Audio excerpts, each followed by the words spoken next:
कबीरदास का जीवन परिचय। कबीरदास वैदिक ज्ञान भंडार में आप लोगों का स्वागत है। आज हम जानेंगे कबीरदास के जीवन परिचय और कुछ अनसुनी बातें। कबीरदास का जीवन परिचय। जन्म, परिवार, शिक्षा, गुरु, उनकी प्रमुख रचनाएं, भाषा, कबीर पंथ, समुदाय, कबीरदास के ईश्वर के प्रति विचार, कबीरदास जी की आलोचना, कबीरदास की मृत्यु, कबीरदास जयंती, कबीरदास के दोहे।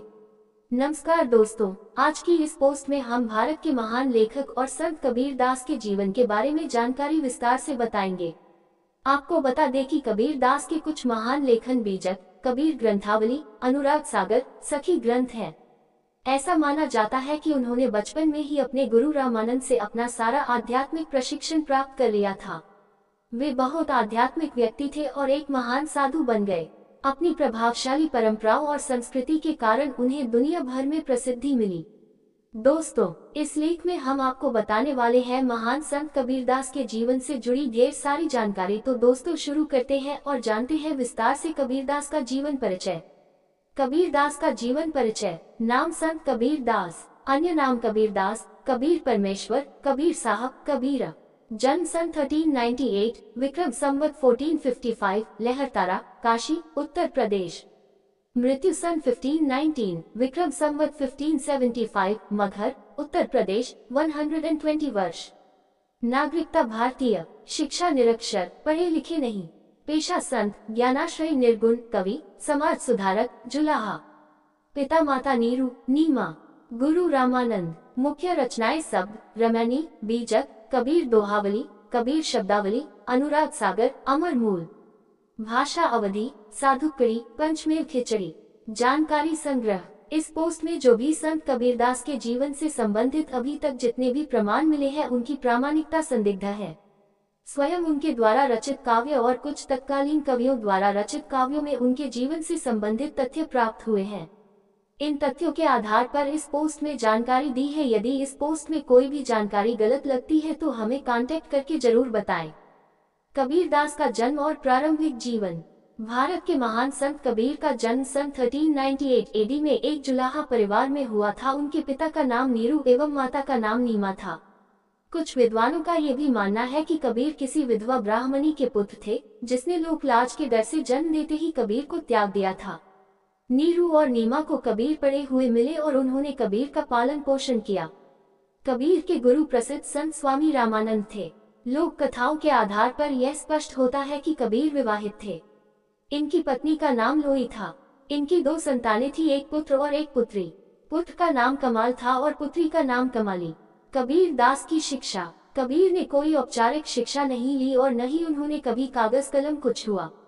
वे अपनी आजीविका के लिए जुलाहे का काम करते थे। कबीर अपनी आध्यात्मिक खोज को पूर्ण करने के लिए वाराणसी के प्रसिद्ध संत रामानंद के शिष्य बनना चाहते थे।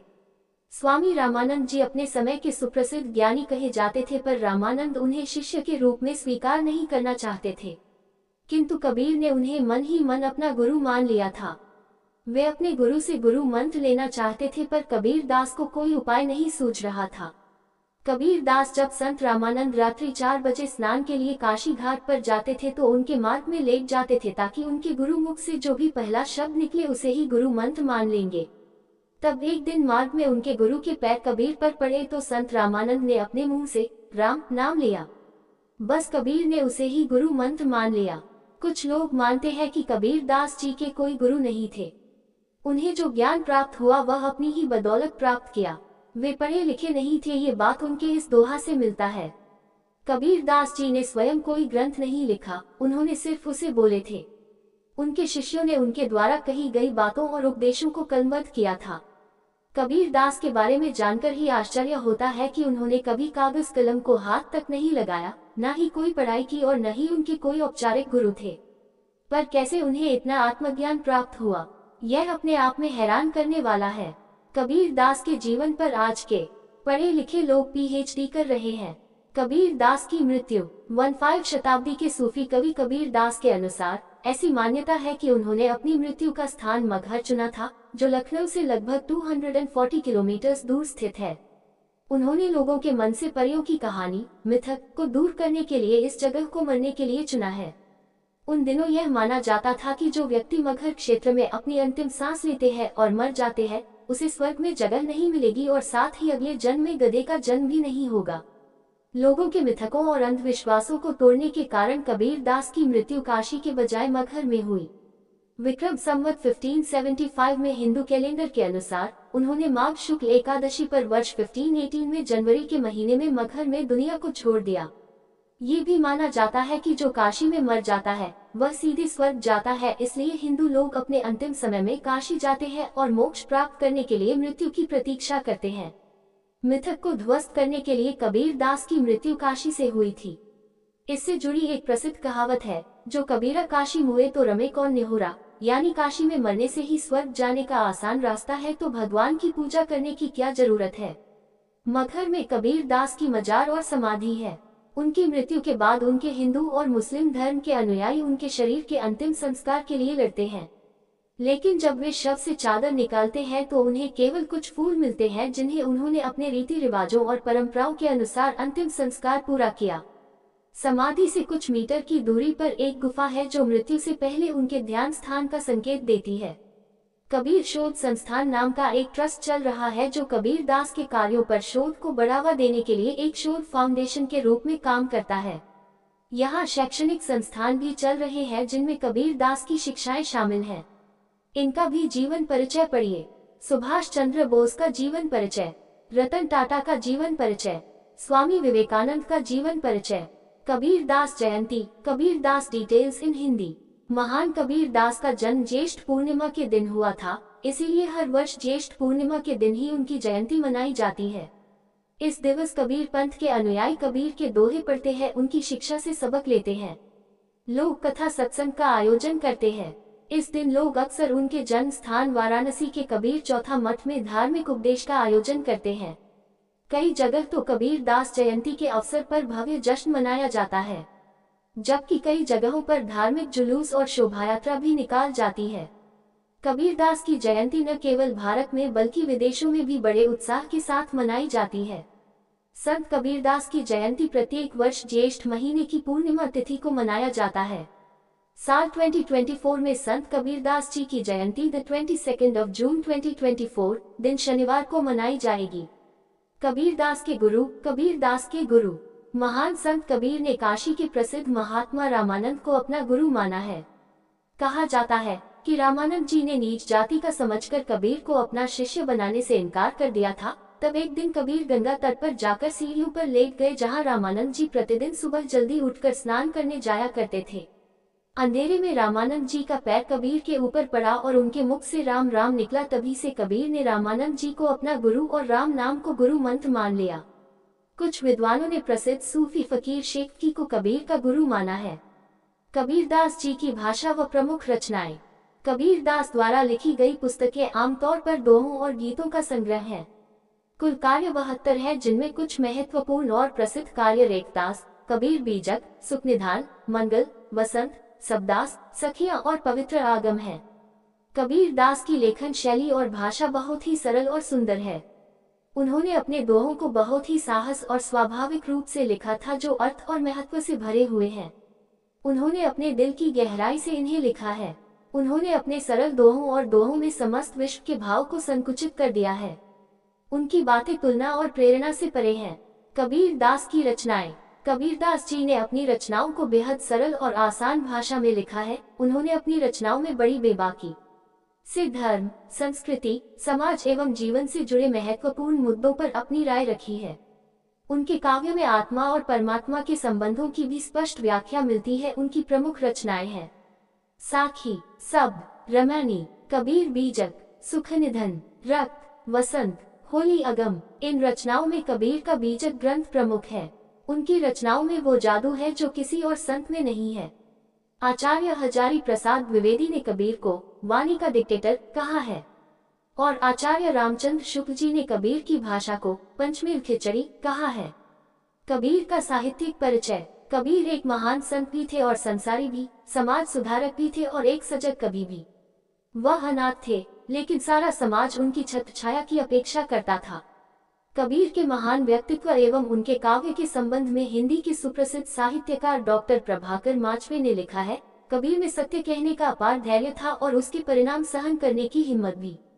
कबीर की कविता इन्हीं कारणों से एक अन्य प्रकार की कविता है। वह कई रूढ़ियों के बंधन तोड़ता है, वह मुक्त आत्मा की कविता है। कबीर दास की रचनाएं। आपको बता दें कि संत कबीर पढ़े लिखे नहीं थे, उन्होंने स्वयं ही कहा है, मसी कागज छुयो नहीं, कलम गह्यो नहीं हाथ। अतः ये सत्य है कि उन्होंने स्वयं अपनी रचनाओं को नहीं लिखा है। इसके बाद भी उनकी वाणियों के संग्रह के रूप में कई ग्रंथों का उल्लेख मिलता है। इन ग्रंथों में अगाध मंगल, अनुराग सागर, अमर मूल, अक्षरखंड रामायणी, अक्षर भेद की रामायणी, उग्र गीता, कबीर की वाणी, कबीर, कबीर गोरख की गोष्ठी, कबीर की साखी, बीजक, ब्रह्म निरूपण, मोहम्मद बोध, रेखता विचार माला, विवेक सागर, शब्दावली, हंस मुक्तावली, ज्ञान सागर आदि प्रमुख ग्रंथ हैं। इन ग्रंथों को पढ़ने से हमें कबीर की विलक्षण प्रतिभा का परिचय मिलता है। कबीर की वाणियों का संग्रह बीजक के नाम से प्रचलित है। इसके 3 भाग हैं। 1 साखी, 2 सब, 3 रामायणी। कबीर दास एक हिंदू या एक मुसलमान।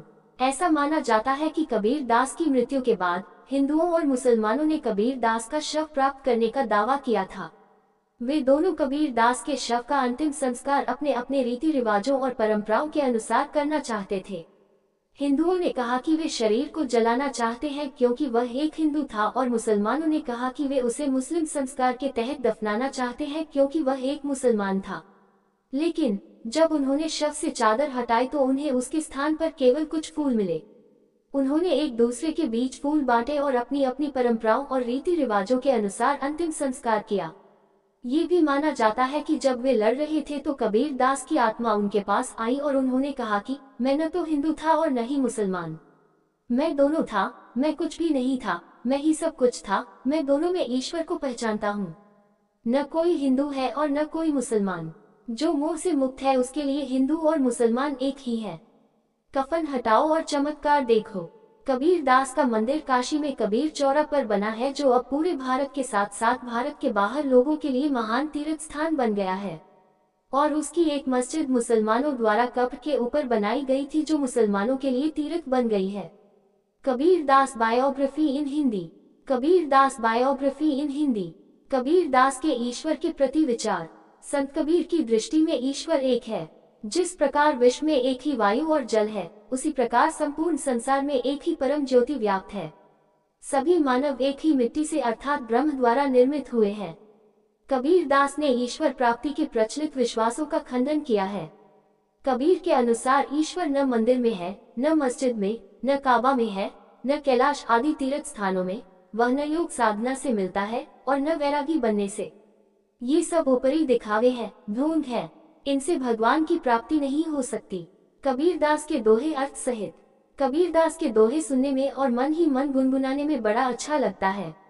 कबीर के कुछ दोहे अर्थ सहित नीचे दिए गए हैं। गुरु गोविंद दो खड़े, काके लागो पाए, बलिहारी गुरु आपने, गोविंद दियो बताया। अर्थ कबीरदास जी कहते हैं कि एक बार गुरु और ईश्वर एक साथ खड़े थे, तभी शिष्य को समझ में नहीं आ रहा था कि पहले किसके पांव छुए। इस पर ईश्वर ने कहा कि तुम्हें सबसे पहले अपने गुरु के पांव छूने चाहिए। दुख में सुमिरन सब करें, सुख में करे न कोय। जो सुख में सुमिरन करे तो दुख काहे को होए। अर्थ कबीरदास कहते हैं कि लोग जब दुखी होते हैं तो ईश्वर को याद करते हैं, जबकि सुख में लोग ईश्वर को याद नहीं करते। अगर लोग सुख में भी ईश्वर को याद करें, उनकी आराधना करें, तो उन्हें दुख आ ही नहीं सकता। कबीरा खड़ा बाजार में, सबकी मांगे खैर, ना काहू से दोस्ती ना काहू से बैर। अर्थ कबीर जी ने कहा कि जब उन्होंने इस संसार में जन्म लिया तो उनके मन में यहाँ के लोगों के लिए यही भावना थी कि सभी लोग अपना जीवन अच्छे से व्यतीत करें और किसी के भी मन में एक दूसरे के प्रति बैर भाव ना हो। ये तन विष की बेलरी, गुरु अमृत की खान, शीश दियो जो गुरु मिले तो भी सस्ता जान। अर्थ कबीरदास जी कहते हैं कि हमारा ये शरीर जहर की गठरी के समान है और हमारे गुरु अमृत की तरह है, तो अगर आपको अपना शीश भी देना पड़े ऐसे गुरु के लिए तो वह सौदा भी बहुत सस्ता होता है। ऐसी वाणी बोलिए मन का आप खोए, औरन को शीतल करे आप हम शीतल होए। अर्थ कबीरदास जी कहते हैं कि मनुष्य को ऐसी वाणी बोलनी चाहिए जैसे दूसरों को शीतलता मिले और साथ ही साथ स्वयं का मन भी शीतल हो जाए, अर्थात हमेशा अच्छी वाणी ही बोलनी चाहिए। बोली एक अनमोल है, जो कोई बोले जानी, ही तराजू तौली के तब मुख बाहर आनी। अर्थ कबीरदास जी कहते हैं कि मनुष्य की बोली बहुत ही ज्यादा अमूल्य है। इसे बोलने से पहले हमें अपने हृदय रूपी तराजू में इसे तोलना चाहिए, उसके बाद ही ये हमारे मुंह से बाहर आनी चाहिए। साईं इतना दीजिए जामे कुटुंब समाए, मैं भी भूखा न रहूं, साधु न भूखा जाए। अर्थ कबीरदास जी ईश्वर से यही प्रार्थना करते हैं कि हे ईश्वर, मुझे केवल उतना ही दीजिए जिसमें मैं और मेरा परिवार भूखा ना रहे और दरवाजे पर से कोई वापस न लौटे। जब मैं था तब हरि नहीं, अब हरि है मैं नाही। सब अंधियारा मिट गया, दीपक देखा माही। अर्थ कबीरदास जी कहते हैं कि जब मेरे अंदर अहम था तब मुझे ईश्वर की प्राप्ति नहीं हुई, लेकिन जब मुझे हरि मिल गए तो मेरे अंदर से सारा निकल गया, या बिल्कुल उसी तरह निकल गया जैसे दीपक जलाने पर सारा अंधियारा मिट जाता है। बुरा जो देखन में चला, बुरा न मिलिया कोय, जो मन देखा आपना, मुझसे बुरा न कोय। अर्थ कबीरदास जी कहते हैं कि जब मैं इस संसार में बुरा खोजने चला तो मुझे कोई भी बुरा आदमी नहीं मिला। जब मैंने अपने ही मन में झांक कर देखा तो मुझे पता चला कि संसार में मुझसे बुरा इंसान कोई नहीं है। तिनका कबहु ना निंदिए जो पावन तर होए, कबहु ओढ़ी आँखिन पड़े तो पीर घनेरी होए। अर्थ कबीरदास जी कहते हैं कि हमें कभी अपने जीवन में एक तिनके की भी निंदा नहीं करनी चाहिए, क्योंकि जो तिनका हमारे पाँव के नीचे होता है वही जब आँख में पड़ जाता है तो हमें कष्ट देता है। पोथी पढ़ी पढ़ी जगमुआ, पंडित भया न कोय, ढाई आखर प्रेम का, पढ़े सो पंडित होए। अर्थ कबीरदास जी कहते हैं कि जो लोग इस संसार में जन्म लेते हैं, पढ़ते हैं और मर जाते हैं, लेकिन कोई भी पंडित नहीं हो पाता। जो व्यक्ति प्रेम के ढाई अक्षर को समझ लेता है वह सबसे बड़ा विद्वान होता है। धीरे धीरे रे मना, धीरे सब कुछ होए, माली सींचे सौ घड़ा, ऋतु आए फल होए। अर्थ कबीरदास जी कहते हैं कि इस संसार में हर एक काम धीरे धीरे होता है। जिस तरह माली अपने फूलों को 100 घड़े भी सींच ले, लेकिन जब ऋतु आती है तभी उसमें फल लगते हैं। जाति न पूछो साधु की, पूछ लीजिए ज्ञान, मोल करो तलवार का, पड़ा रहन दो म्यान। अर्थ कबीरदास जी कहते हैं कि हमें कभी भी साधु की शरीर नहीं देखनी चाहिए, बल्कि हमें उनसे ज्ञान की बातें सीखनी चाहिए। जिस प्रकार से तलवार की दुकान पर मूल्य केवल तलवार का होता है, ना कि उसकी म्यान का जिसमें वह रखा गया है। निंदक नियरे राखिए, आंगन कुटी छावाए, बिन पानी साबुन बिना, निर्मल करे सुहाए। अर्थ बड़ा भया तो क्या भया, जैसे पेड़ खजूर, पंछी को छाया नहीं फल लागे अति दूर। अर्थ कबीर कहते हैं कि इतना बड़ा होने से क्या होगा अगर आप किसी की सहायता न कर पाए। जिस प्रकार खजूर का पेड़ इतना बड़ा होता है, लेकिन वह किसी भी पक्षी को ना तो छाया दे पाता है और उसमें फल भी बहुत दूर लगते हैं। कबीरा जब हम पैदा हुए, जग हंसे हम रोए, ऐसी करनी कर चलो, हम हंसे जग रोए। अर्थ कबीर कहते हैं कि जब हम पैदा हुए थे तो सारा संसार हंसा था और हम रोए थे, लेकिन हमें इस संसार में ऐसा काम करके जाना है कि जब हमारी मृत्यु तो हम हंसे और ये पूरा संसार हमारी मृत्यु पर आंसू बहाए। मांगन मरण समान है, मत मांगो कोई भीख, मांगन से मरना भला, ये सद्गुरु की सीख। अर्थ कबीरदास जी कहते हैं कि मांगना और मरना एक समान है, इसलिए भीख मत मांगो। उनके गुरु कह गए हैं कि भीख मांगने से अच्छा मरना है। लूट सके तो लूट ले, हरि नाम की लूट, अंत समय पछताएगा जब प्राण जाएंगे छूट। अर्थ कबीरदास जी कहते हैं कि अभी समय है, अभी से ही ईश्वर की भक्ति करना प्रारंभ कर दो, क्योंकि जब अंत समय आएगा और प्राण छूटने लगेंगे तब पछताने से कुछ भी नहीं होगा। रात गवाई सोए के, दिवस गवाया खाया, हीरा जन्म अमोल सा, कोड़ी बदले जाए। अर्थ कबीरदास जी कहते हैं इस संसार में जन्म लेने के बाद मनुष्य रात में सोकर और दिन में खाकर अपने अमूल्य समय को बर्बाद कर देता है और इस हीरे रूपी जन्म को कौड़ी में बदल देता है। कुटिल वचन सबसे बुरा, जासे होत न चार, साधु वचन जल रूप है, बरसे अमृत धार।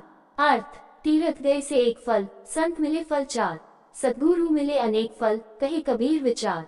अर्थ कबीर का कहना है कि तीर्थ जाने से हमें एक फल मिलता है, वहीं अगर संत मिल जाए तो हमें 4 फल मिलते हैं, लेकिन अगर हमारे जीवन में एक अच्छे गुरु मिल जाए तो हमें अनेकों फल मिलते हैं। जहाँ दया तहाँ धर्म है, जहाँ लोभ वहाँ पाप, जहाँ क्रोध तहाँ काल है, जहाँ क्षमा वहाँ आप। अर्थ कबीरदास जी कहते हैं कि जहाँ पर दया होती है वहाँ धर्म होता है, जहाँ पर लालच होती है वहाँ पाप होता है, और जहाँ पर क्रोध होता है वहाँ पर मृत्यु होती है, लेकिन जहाँ पर क्षमा होती है वहाँ पर स्वयं ईश्वर निवास करते हैं। काल करे सो आज कर, आज करे सो अब, पल में परलय होएगी, बहुरी करेगो कब। अर्थ कबीरदास जी कहते हैं जो काम कल करना चाहिए वह आज करो, और जो आज करना है वह भी करो, क्योंकि समय कब गुजर जाएगा हमें पता नहीं चलेगा और हम पछताते रह जाएंगे। माटी कहे कुमार से, तू क्या रोंदे मोहे, एक दिन ऐसा आएगा मैं रोंदूंगी तोहे। अर्थ कबीरदास जी कहते हैं कि मिट्टी कुम्हार से कहती है कि तू मुझे क्या, एक दिन ऐसा आएगा जब मैं खुद तुम्हें मिट्टी में मिला दूंगी। धर्म किए धन ना घटे, नदी न घट नीर, अपनी आंखों देख ले, यो कथी कहीं कबीर।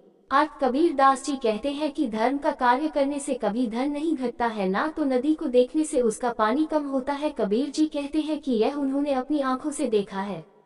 माला फेरत जग भया, फिर न मन का फेर, कर का मन का डार दे, मन का फेर। अर्थ कबीरदास जी कहते हैं कि दिन रात भगवान की पूजा करने से कुछ नहीं होगा जब तक आपका मन अंदर से शुद्ध नहीं है। इसीलिए सबसे पहले हमें अपने मन को शुद्ध करना चाहिए। अति का भला न बोलना, अति की भली न चूप, अति का भला न बरसना, अति की भली न धूप। अर्थ कबीरदास जी कहते हैं कि ना तो ज्यादा बोलना ही अच्छा है और ना ही ज्यादा चुप रहना अच्छा है, उसी तरह ना तो ज्यादा बरसना ही अच्छा है और ना तो बहुत ज्यादा धूप ही अच्छी है।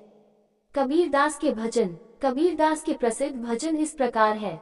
भजन 1। साकी वो पीकर चला गया, घर अपना छोड़कर चला गया। साकी वो पीकर चला गया, जब जब जेरा भर आया, तब तब पिया सताया। साकी वो पीकर चला गया, अच्छा होता जो मैं पीता, पीता तो बोली बिखराता। साकी वो पीकर चला गया, कबीरा ते नाव मनु ले, मुआ तो सब कोई। भजन 2। कोई बोले राम राम, कोई खुदाए, कोई से ईश्वर अल्लाह उपासे, अन्य तो सिख तोए मसीत मनाए। पंडित बैठे बैठे लाव नए, सब ही खुदाई खपाए। एक ही दिल है, एक ही जान, जुआ जैसे दूसरा माने, जैसे तिल मीठे चिन सोवा, सागर से गहरा नीर, राम रहीम रहीम बैरोबार, सब ही एक रुपी फीका नीर। भजन 3। सुना ले रे भई राम नाम का, चितवन में घूंघट की धार चढ़ आई, दरबार में बैठी मात ध्यान में, जो मन में आवत है बड़ी भार चढ़ आई। धूप बती तेल मलीपी पासी भयो, रूप लागे चंदन की मार चढ़ आई, प्रेम भी मलिन हो गया चढ़ सूता, कपट तरवर सांप गरज चढ़ आई, कूदती बूंद सबकी नेत्रों में, राम रसायन नहीं नारियल बरसर आई। कबीरदास के बारे में रोचक जानकारियां। Kabirdas information in Hindi. 1। कबीर मठ। कबीर मठ कबीर चौरा, वाराणसी और लहरतारा, वाराणसी में पीछे के मार्ग में स्थित है, जहां संत कबीर के दोहे गाने में व्यस्त है।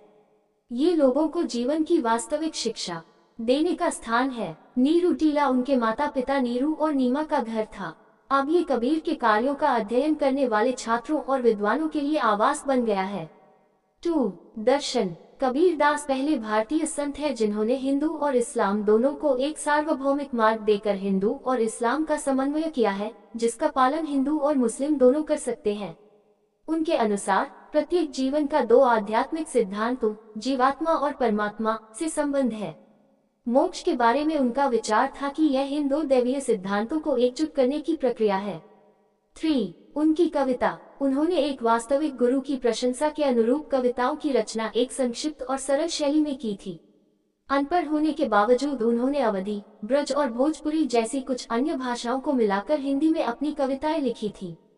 हालांकि कई लोगों ने उनका अपमान किया, लेकिन उन्होंने कभी दूसरों पर ध्यान नहीं दिया। 4। विरासत। संत कबीर को श्रेय दी गई सभी कविताएं और गीत कई भाषाओं में मौजूद हैं। कबीर और उनके अनुयायियों का नाम उनकी काव्य प्रतिक्रिया जैसे कि बनियों और कथनों के अनुसार रखा गया है। कविताओं को दोहे, श्लोक और सखी कहा जाता है। सखी का अर्थ है याद किया जाना और उच्चतम सत्य को याद दिलाना। इन कथनों को याद करना, प्रदर्शन करना और उन पर विचार करना कबीर और उनके सभी अनुयायियों के लिए आध्यात्मिक जागृति का मार्ग है। 5। समाधि मंदिर। समाधि मंदिर का निर्माण उसी स्थान पर किया गया है जहां कबीर अपनी साधना करने के आदी थे। साधना से समाधि तक की यात्रा तब मानी जाती है जब कोई संत इस स्थान पर जाता है। आज भी ये वह स्थान है जहां संतों को अपार सकारात्मक ऊर्जा का अनुभव होता है। ये जगह शांति और ऊर्जा के लिए दुनिया भर में मशहूर है।